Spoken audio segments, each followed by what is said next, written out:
C'est ici que l'on se retrouve devant la manufacture des tabacs à Sciences Po Toulouse, où une grande majorité d'étudiants se sont rassemblés pour dénoncer les crimes de guerre de l'entité sioniste.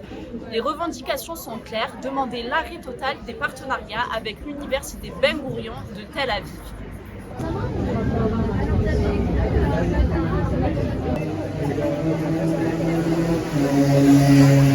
L'INSA a des partenariats pas universitaires mais avec des entreprises comme Thales ou Safran qui arment Tsahal avec des drones tueurs, avec des drones de surveillance.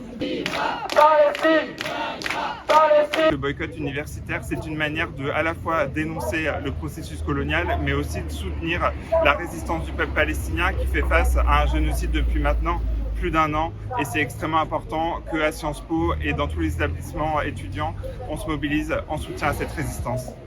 Nous voyons, c'est un massacre, une tentative de destruction d'un peuple, d'un rêve de liberté.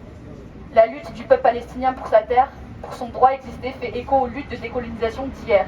Elle fait écho à la douleur des Algériens qui ont dû affronter un empire colonial brutal pour se libérer. Nous devons être la voix de celles et ceux qui sont étouffés par cette violence coloniale moderne. Attends, j'en prends quelques-uns pour Vas-y. C'est important, surtout vu qu'on est dans un IEP, un institut d'études politiques. Ça va devenir notre carrière, de travailler dans la politique, juste faire partie de la société. Et du coup, c'est important qu'on parle de ces problèmes qui ne sont pas forcément chez nous, mais qui sont aussi à l'international, parce qu'on a des diplômes internationaux. Et même si je ne suis pas personnellement, je pense que c'est très important et qu'il faut qu'on se forme à cet exercice de politique. Détruits avant que leurs paroles ne soient entendues et écoutées, et non réprimées par une horde de CRS violents. Boycott Israël! Boycott Israël!